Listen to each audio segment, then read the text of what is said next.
My name's Keisha, and today we are going to be speaking to an amazing artist called Maya Lamaya, coming all the way from California. Well, she's not actually coming all the way from California, it's all Zoom, so she'll just be sitting in her, like, I think she's on her porch or something like that, so let's not set our expectations too high.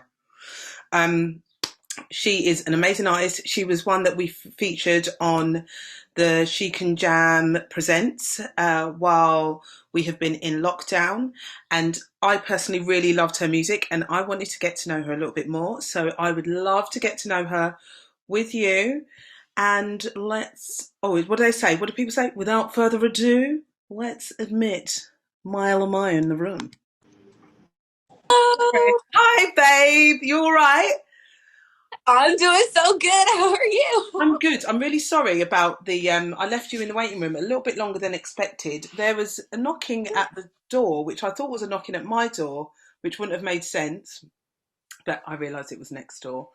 So obviously, your name is Maya Lamaya. Where did that come from? Why twice? I mean, it's a beautiful name, but Thank you. Actually, so this is a really funny story. My previous artist name was Maya the Mayan Mhm. because I am part Maya, and it's very dear that like my indigenous background is prominent within like my artistry because it's like one of the very few things in my life that I actually know very little about. Yeah, As an indigenous person, it's like very common to have your culture kind of like erased from the history because history was written by the colonizers. So yeah. Never it's kind happened. Never. We don't know. We started everything. We started. It all began the day the white man walked on the earth, and that's the story. So let's just carry on of letting that story. yeah. It I does mean, make like I sense. Thank you very learned much. about real. I've definitely learned a lot from the books that like I have been able to find, and like my dad has an amazing library dedicated to the Mayan culture. But yeah, it's just something I definitely want to carry with me in my artistry that indigenous peoples are visible Yeah. and we're here and we're not going away. Well, so clearly not. yeah, So tell me about your music and how this has managed to fuse into your music because I love, love, love your sound. I mean, I obviously I listened to your specific song that you had that you've released recently, but I ended up listening to your whole album a few days ago and just in fact your whole Spotify um discography. My speech is going now. And just I love what you do. And in fact, your single. Remind me of the name of your single. slow it down. So it was just released the 19th. It's an amazing collaboration that I did with my good friend and producer Tucker Backel. We co-wrote it about 6 months ago. It was not a year ago. I realized just the other day. I'm just like, wow, that was only 6 months ago. It seems like forever. Um, Wow, but really? It was only done 6 months ago. yeah, it was only written 6 months ago in it's a little apartment in Boston, Massachusetts. This is when I was based in the East Coast. I only recently moved about 3 months ago to the West Coast. I'm based in LA now. You're in Um, based in California. huh? California. Yes, in California. So it's been Right. a dramatic few months, to say the least. But it's How been is it? amazing. I've loved every minute of it, So, especially. what inspired you to get into music and start your career?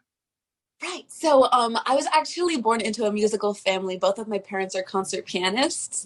So music was like my main outlet for expression. I was kind of, believe it or not, I was actually not always as loud as I am today. I was This kind is of like a a little quiet quiet. kid who So how realised he had a voice. yeah, I like love I that. know how to project now. It's great. I was listening to music such as Stevie Wonder, Chicago, Rush, all very lyrically and accompaniment is that even a word? Well, Now, musically Liz, diverse now. and forget. Right. So like all of these things would like really draw me into like, wow, they really expressed exactly what I wanted them to with using very little effort, like mentally, you know what I'm saying? So I was thinking, wow, I really want to do that, because at the time I was already composing my own music through piano, but I was like, well, I really enjoy singing. How do I use my love of words and as well as my love of music and accompany or join those two into something that I can really express exactly the way I feel? So that I started writing songs when I was about 11, and that year I decided that I wanted to go to Berklee College of Music. Mm-hmm.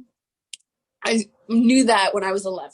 And so when I was accepted to Berklee College of Music in 2016, yeah, it was like a really big step forward for me. And like, obviously nothing is linear, and a lot of things happened within my time at Berklee that, you know, I incorporated a lot of music business into my path. I still majored in songwriting, but I also dual majored in music business because it was just another way for me to empower myself into learning more about a subject that I was really passionate about. And as an artist who, like you said, you're clearly good at what you do. How important do you think it is to have that fusion, not only for now, but even for your future? Because we don't know what will happen tomorrow. And from the sounds of your music, you will have a career in the industry, but we also know the music industry. We know every industry. Well, we don't know every industry, but we know that the music industry, though it is extremely fickle, it's, the same thing goes for a lot of industries if you don't put the work in. But in fact, I'm sort of battling with myself, arguing. The thing is, with the music industry, you can put every single bit of effort in, be amazing, and still not make it. So how important was that for you to know the music business, even though you have this supreme talent?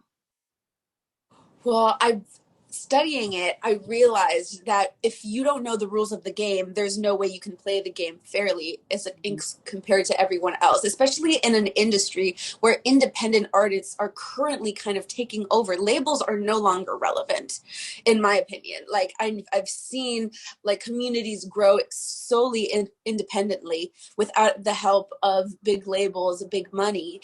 And it's become such a DIY generation. Like Gen Z is so into like authenticity and like coming up from the ground up and catering to that, and like not pandering, but recognizing their need for artists who actually understand what it's like in the real world and knowing how to translate that into their art, and like trying to find real change within doing all of that is very empowering. And like you have to know the music industry's rules, and like the administration side of this is so important to an independent artist, because that's how you lay the foundation and how you get a great reach and really make yourself known out there. Like recently I've taken a few boot camps, especially with my amazing friend Kara King. If you don't know her, please check her out. She's an incredible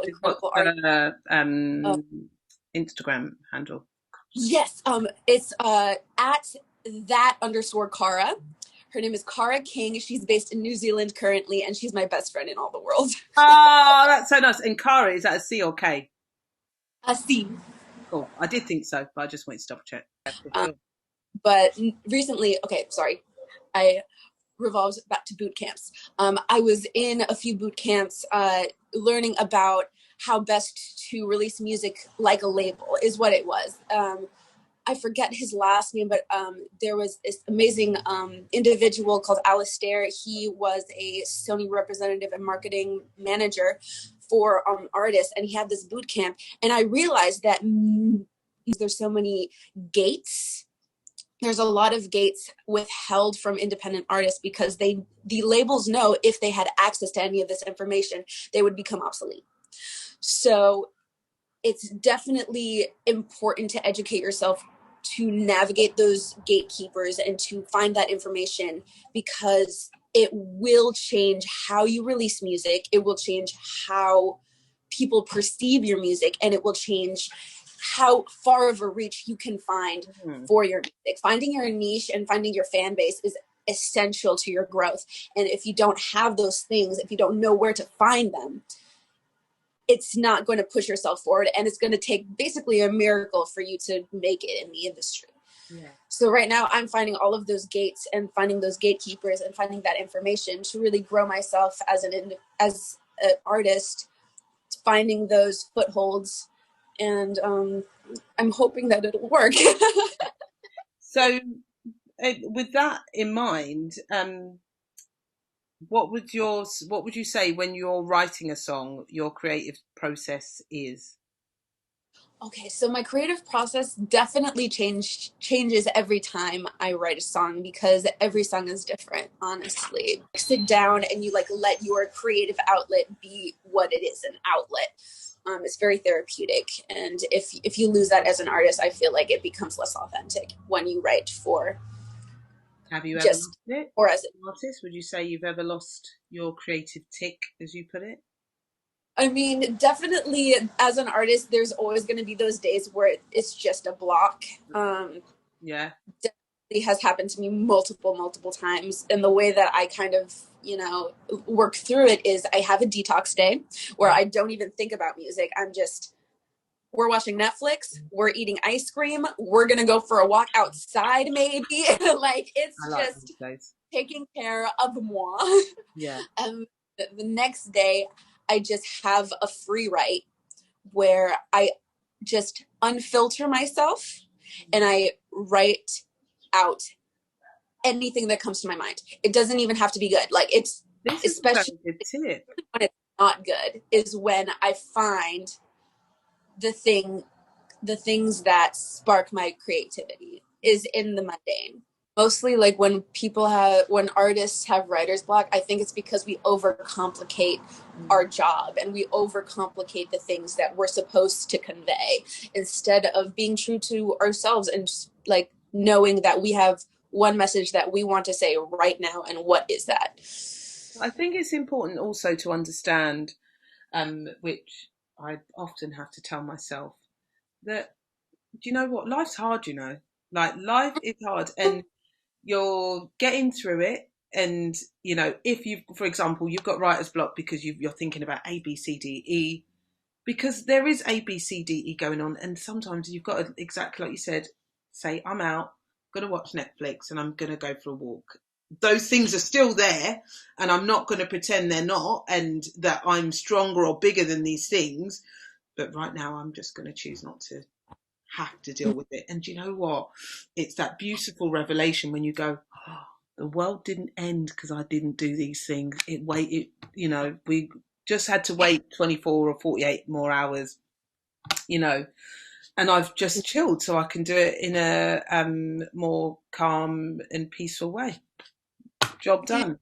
Instead of stressing out about it, Agreed. So what would you say your next steps are in music? What can we expect from Maya Lamaya? Well, currently I'm signed to HRDRV Records. They're an amazing independent community label where it's a subscription-based label where they have a certain number of services that you can choose from. It's very community-based. I've found my family there. It's where I met my girlfriend. Oh, amazing. Yes. So we're having a HRDRV Awards ceremony the 21st of April. If you guys want to get tickets to the performance, it's in my bio in my Instagram. And we will subscribe for that, or literally get tickets. So is that, I presume that'll be on Zoom, right? Yes, so it's a virtual concert, but I will be going to the venue, COVID safely, to perform there with my amazing guitarist, Michael Max Cole. We have done a few concerts and arrangements. I actually have an arrangement with him of Don't Say It Back, which is my previous single before Slow It Down. God willing, we will see you at the awards ceremony. It's been an absolute pleasure talking to you. It's been a pleasure. Yes, I absolutely adore you. Thank you so much for having me. And this has been so much fun. Oh, bless you. You have a good rest of day. What time is it? What's our time difference? What time are you now? You've got the rest of the day. Now it's 10:30 a.m. Oh, you've got the whole day, babe. Enjoy it. 6:30 here. Just missed the Simpsons. Gutted, but you were worth it. All right, darling. You take care. All right, you as well. Thank you so much.